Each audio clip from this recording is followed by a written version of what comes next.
Path of Exile Scourge. We're making a number of changes to improve how character mitigate ailment, use Flask, and build the defense of their character. Use Flask. Oh, they use Flask, okay. Also addressing the extreme power of auras and curses in parties while improving the strength of those mechanics for builds with smaller investment. Finally, we're changing elemental overload and elemental equilibrium, massively buffing elemental damage over time to be less dependent on them.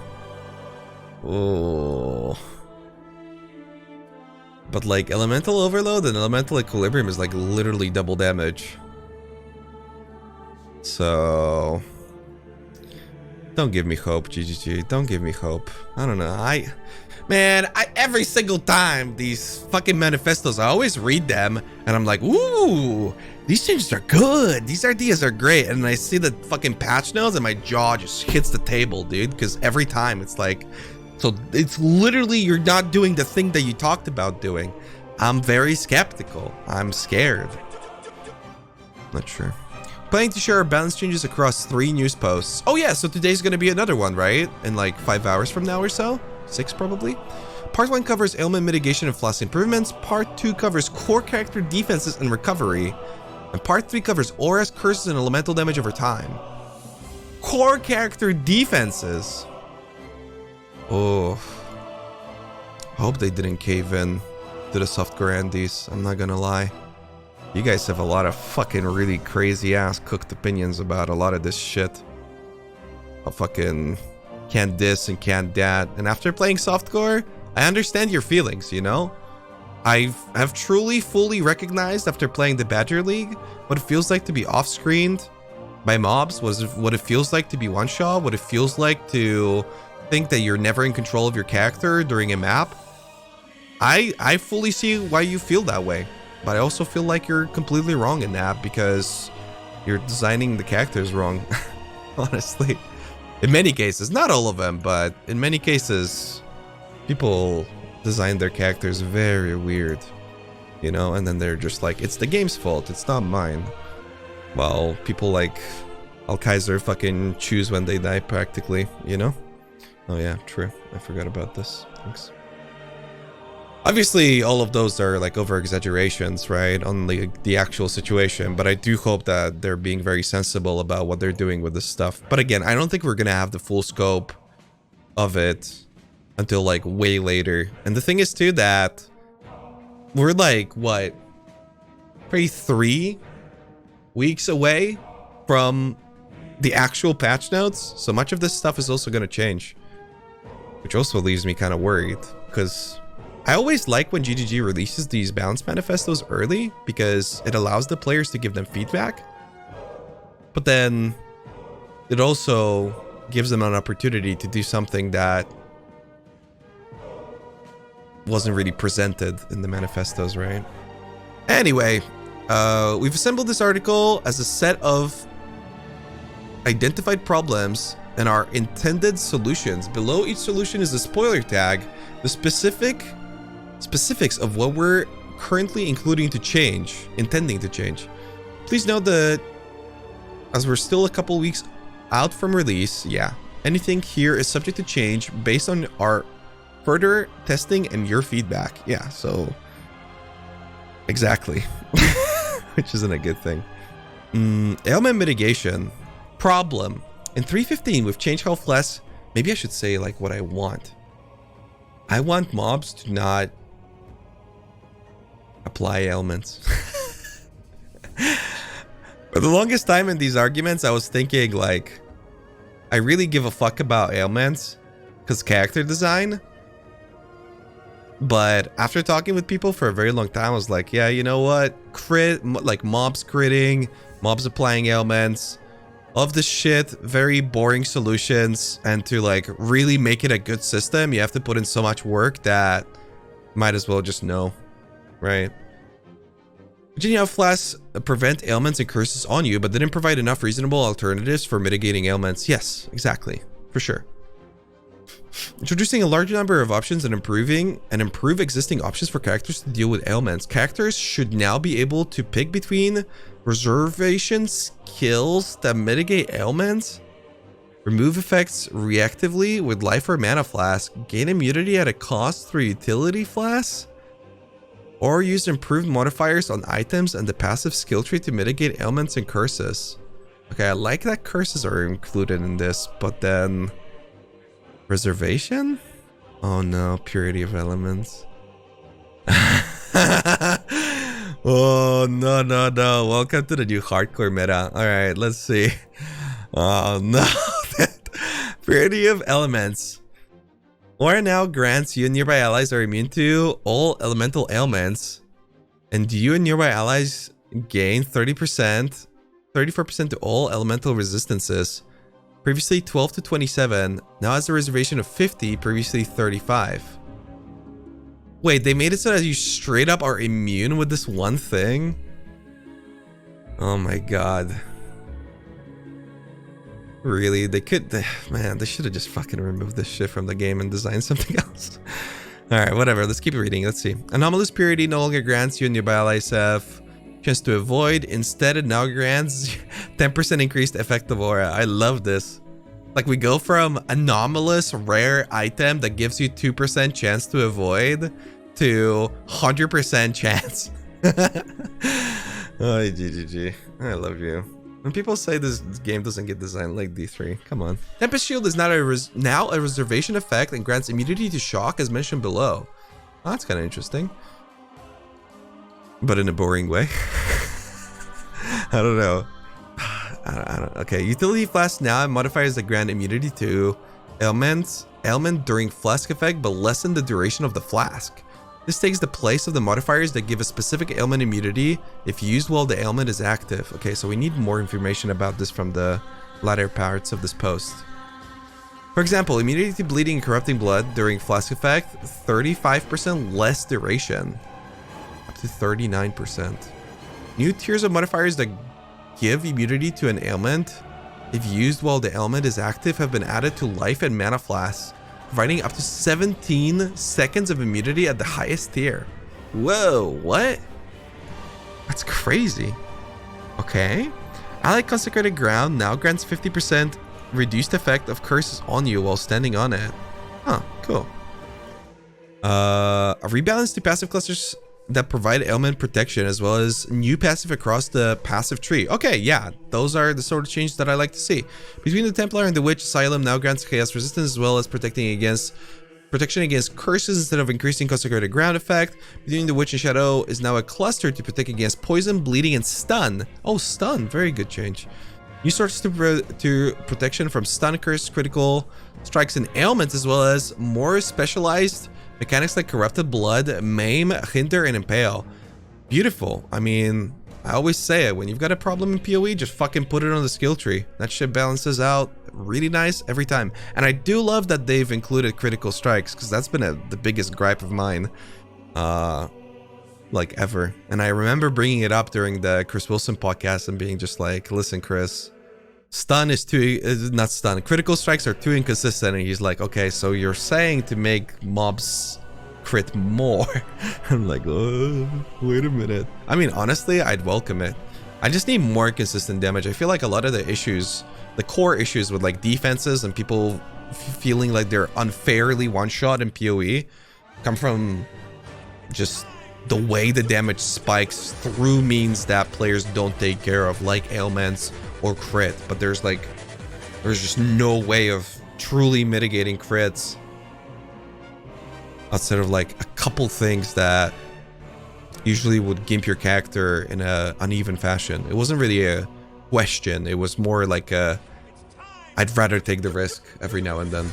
New Keystone passive skill added to the center of the tree that causes intelligence to provide no inherent bonus to energy shield, but instead reduces elemental ailment duration on you. Whoa. This one's super interesting. Okay. Wow. That's very cool. I like that. Many Pantheon powers have been updated to better mitigate ailments. Some Pantheon modifiers have been updated to be more of a choice with others. Aberrath no longer grants 5% reduced damage taken, fire damage while taken while moving or unaffected by burning ground, and now grants 60% less duration of ignite on you. Oh no, Righteous Fire nerf. Upgraded Soul of Aberrant Pantheon no longer grants 50% reduced ignite duration on you. It now grants unaffected by burning ground, as well as 10% increased movement speed while on burning ground. Dude, Righteous Fire, come on. But you're probably gonna take a huge shit on elemental damage over time, even though you're saying technically that you're buffing it, but now you're doing this too? Uh-oh. See, like, this is kind of what I wanted to avoid, because this is just a lot of fuckery. Or something that really, from what I'm seeing here, considering that they're actually doing what Chris said on the Bay class that they're gonna do, like, just make it not a thing. I don't know why we need to go through this stuff that's going to, like, somebody took so long to do all of this. And I feel like they could have just done something else. Because I don't even feel like I need to read any of this other stuff, because ailments seem like not a thing anymore. Like, there's a million ways to mitigate it for every character, and it's not a particularly interesting way to do so either. And it's like, why put in all this effort into a system that just takes up space for something else that could be in a different way? But I mean, fuck, it gets us to the solution that I've wanted, which was more means of mitigating ailments. So yeah, but like, when you're doing this much, I feel like it could have just not. But hey, at least it's not going to be a problem from now on, from what I'm seeing. Nice. Upgraded Soul of Yogul now grants 30% reduced effect of curses on you. Previously 20. Wow, this one especially, this is a well thought out change. If any of you guys have played any like curse effect reduction builds ever, this is a very well thought out change. It doesn't look like much, but it's exactly the sort of thing that you would want to see. Crafting modifiers have been updated. The Veiled modifier in the body armor now grants 30% chance to avoid elemental ailments and being stunned. Now grants 30 to 35%. The crafting bench version of this modifier has been updated accordingly. Wait, they buffed it again? So they implemented it, then buffed it, then nerfed it, then buffed it? The chance to avoid elemental elements crafting bench now grants 21 to 25% chance. Okay, so they... same thing. They implemented, nerfed, buffed. No, I don't think they nerfed it. They buffed it, nerfed it, buffed it. Reduced effect of chill and shock on you. Crafting bench now grants 30 to 40%. Previously 25%. Okay. This one's especially impactful for LE builds. But we don't even know, dude. What if LE builds don't even travel to Scion Life anymore because of what they're changing with EE and EO? Alright, interesting. I mean, good changes too. I can't complain about any of this stuff because it's literally exactly what I wanted. But then take it a step further, you know? Fucking just remove everything. Rank 1 ailment, stun, and curse mitigation crafting bench options are now unlocked in the Ascent in Act 4. Oh, fuck! I mean, yeah, that's a good change. Wow. Because, like, this would have a major impact on builds, especially when CI was a lot more popular and, like, Trickster was a lot more popular. It's like sometimes you would have these things available in like tier 2 maps, and sometimes it would be tier 16 maps, and it's like, oh, I don't know how much I like this. But then again, we're getting an entirely new endgame system soon anyway, so seems like you pretty much don't have to worry about ailments. I mean, you have to worry, but like not in a meaningful way. Suffix modifier in Abyss Jewels now goes up to 30%. Honestly, I wish that they would just make it so that it's easier to roll this. Maybe that actually fucks with the mod pool too much, because these things, they're cool. It's so hard to roll. My god. Trying to roll before like a 20% stun jewel with HP even. Oh my goodness. It is so hard to roll. Jewel corruptions, adding an implicit modifier with 25% chance to avoid ignite, chill, freeze, shock, poison, bleed, stun is now possible to outcome when corrupting all jewels. Whoa! Okay, this one's big. What the fuck? Wow. Okay, so stuff like this I do like. All of this other shit was worth it for this because it's actual like character progression, you know? It sounds weird, but it does make you switch out items, which I like a lot. Big bad, less chance for CB? Not necessarily. Kikazara Ring now grants 60% reduced effective curses on you, previously 40%. Existing versions can be changed. Cool. I mean, yeah, this is a lot. But the bottom line is that we're getting what I initially suggested would be like the solution. Just fucking give us a million options for it. I don't think it's particularly interesting, and it's to the point where I wouldn't have been bothered if they were like, yeah, mobs just can't apply this stuff to you, and the only times that you have to worry about it is when it comes to ground effects or something like that. But yeah, I mean, more options is always better. So I guess I'm glad that they went through the effort of actually taking care of this stuff. Flasks. Many Flask modifiers grant buffs during Flask effect, which isn't well suited to a life or mana flask short and a reactive nature. Added a new modifier to life and mana flasks that are impactful but brief and have a duration rather than applying during Flask effect. Specifics. Removed many Flask effect modifiers from life and mana flasks and added the following modifiers for life and mana flasks. Hinder nearby enemies with 40% reduced movement speed for 4 seconds if used while not on full mana. Whoa. Okay, that's really strong. Hinder nearby enemies with 40% reduced movement speed for 4 seconds if used while not on full life. Life lasts only. Wow. How nearby are we talking? This seems like it could be way too strong, honestly.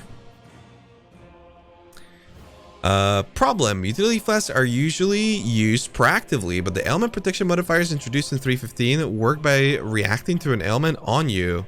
Poggers. They actually recognized a lot of issues. Well, to be honest though, the community pretty much spelled out much of this to them, right? Like, GGG would have had to go a long way to like dodge this one.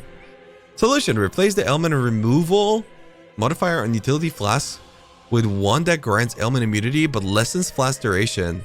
Utility flasks are sustainable with enough character damage and clear speed, but there aren't easy ways to sustain a utility flask for less powerful characters. Here we go. This is the big one for me. Noogie had some really pogger suggestions for this one. Like, a big problem was definitely the fact that if you nerf flasks for players, like the non-meta stuff gets nerfed twice as hard as the meta stuff. Sustainability is a big issue. Around 6 seconds. Let me keep reading. Added new modifiers and improve existing modifiers on flasks that affect the duration on charge gain. Add some new passive skills to help sustain flasks. Extend the base duration of utility flasks to reduce how often they need to be used.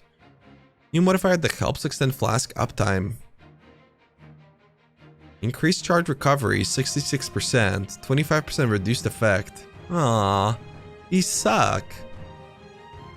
Aw, man, I thought that they're gonna like make it so that you can add modifiers that are gonna make it so that flasks passively recover or something instead of on mob kill, but then they're limited on boss fights, or like you can't modify their recovery outside of like the flask implicit or whatever. But this is just like, oh, your character sucks, well, you have to invest more into it being on the level of like other stuff. Extending utility flask duration. Quicksilver, Diamond, Granite, Jade, and Silver flasks are now 6 seconds, previously 4. I remember a time when there were 6 seconds before as well.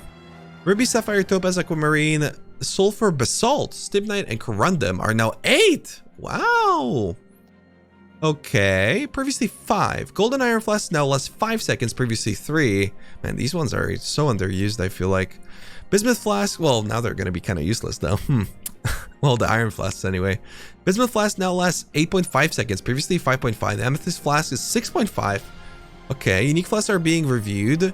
Also, they didn't change the charges at all. Huh.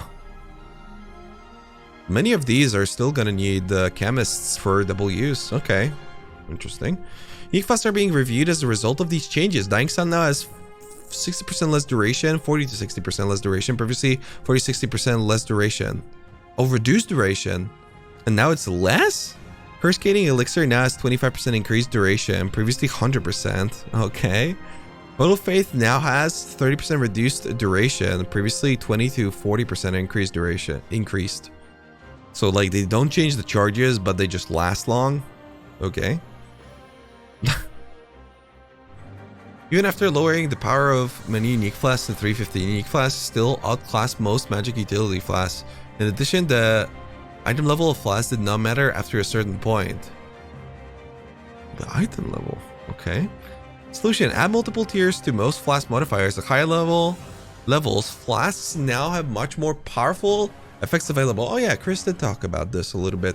Flask modifiers that increase armor or evasion are now weaker at their first tier, as the changes to armor and evasion below make them more powerful. These changes allow us to restore some of the power that was removed from Flask to 315 without affecting the early mid-game so much. Oh my god. 60% at 84 for armor and evasion? Wait, how does this makes it weaker? How does it restore its power? I guess you get the duration now, so more sustainable. Ugh, this is gonna be annoying on SSF. Mamma mia. Movement speed, 14% at level 85. They gotta be fucking with us. Actually droppable. Yeah, I'm not a huge fan of the like above 82. I think these shouldn't go. Like 84 already is too much in my eyes, but yeah, I mean, whatever. It's not that big of a deal. Anyway, more. Enkindling effects on Flask aren't impactful enough, and aren't bringing Flask back to the kind of power that non-permanent uptime should grant. Oh, interesting. I actually quite liked Enkindling in some cases. 50%, 100% increased duration, previously 90. 6% to maximum charges. 60 to maximum charges, previously 40. 35% reduced charges used, previously 30. Increased charge recovery, previously 60. 70% increased effect, previously 50. Not a whole lot of impact over here, I must say. Doesn't put a dent, but I felt like Enkindling were already underused, but I don't think this is gonna make people use them, you know? Problem. Belts are the item slot intended to enhance Flasks, but only have a limited list of modifiers that actually affect Flasks in their modifier pool. They are intended for this? Added more tiers to belt modifiers that affect Flasks, resulting in buffs to most modifiers, most notably life and mana recovery modifiers. Some example values of some high tier modifiers: 40% increased Flask life recovery rate, 40% increased Flask mana recovery rate, 40% increased Flask charges gained, 33% increased Flask effect duration. Flask supply to you have 12% increased effect. I mean, I don't know. I feel like belt slots are too important. Like for some builds this is gonna make a difference, but a lot of the builds that would have been impactful with this got fucking omega nerfed a couple patches ago. And belt slots have so many other good modifiers that it's hard to implement this stuff. Not to mention that none of these are reduced charges used as well. But I guess you can get something of this and the reduced as well, possibly. I'm not sure. Belt for res, belt for HP, dude. Need that HP. Instant recovery life flasks are by far the most reliable tool for survivability, as the total life recovery from a flask is reasonable but spread over a long period of time. I mean, logging out is a better form of reliable tool. Yeah. Keep the total life recovery from all flasks the same, but half the amount of time for this to occur, which doubles their healing per second. This is a huge improvement in how effective non-instant life flasks are at keeping you alive in tough situations. Well, that's gonna really fuck with that RF build that we made. Yeah, it's just faster HP, but same amount. Basically every flask is Blood of the Karui now. Problem. There are no accessible tools for a player to change their charge gain method of gaining charges on kill. Isn't well suited for their slower playstyle. Okay. Okay. Rework.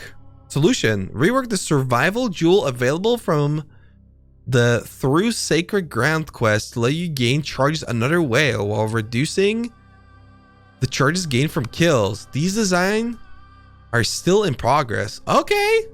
They did think about it. It's not about thinking about it again. This was something that we literally had to spell out for them. Okay. That's cool. I hope that they don't fuck this up. To be honest, it is a very volatile change because I can totally see somebody abusing this for boss fighting and creating like a big gap between builds and, you know, meta, blah, blah, blah, blah, unfortunately. But what I do like about it is the fact that, yeah, under like weaker builds go really well in hand with this. Problem, rangers don't have a form of life recovery that they excel at, while almost every other character has a signature special recovery method. The fuck does this mean? Leech? Omega Flask effect? What do self-casters have? Fucking life leech support gem? Hello? Yeah. Anyway, added a new and improved existing passive skill specializing in the recovery of charges for life and mana flasks, as well as life recovery from flasks in the ranger section of the passive skill tree. Added new and improved existing. Added life regeneration if you've used the life flask in the past 10 seconds and gain mana gain on hit with attacks. If you've used a mana flask in the past 10 seconds in the ranger starting area. Jesus Christ. Ranger's like the last thing that needs any buffs. It's like the one thing that Ranger literally isn't the best at in the entire game is their sustain. And now they're adding more stuff to it. Like it's the only thing that it's not the best at. Like, come on. Added new passive skills in the Ranger section of the passive skill tree that increase generation of life and mana flasks, including gaining a life flask charge and hitting enemies. With a short cooldown? Added new sources of life and mana flask gaining charges every 3 seconds, and life flask gaining charges when you suppress spell damage. Oh my god. I expect Ranger to get butt fucked in the patch notes, but we'll see. I mean, then again, what could they do to it at this point? Take away its ailment avoidance? Like, who cares? It's not really an impact anymore. What can they really do to it? Yeah, I mean, I wasn't really... They pretty much did everything that they said that they're gonna do in like during the podcasts. I feel like both of these issues had long-term solutions that many suggested in the past that didn't require nearly as much work. But the truth is that we don't really have the full picture. The truth is that we don't really know anything about this upcoming expansion or what like GGG's plans for the game are long term.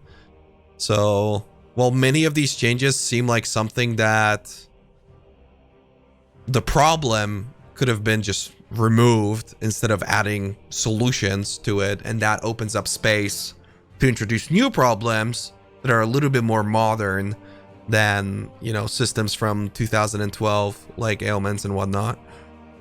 But they took the time, they took the effort, and I think they did a good job.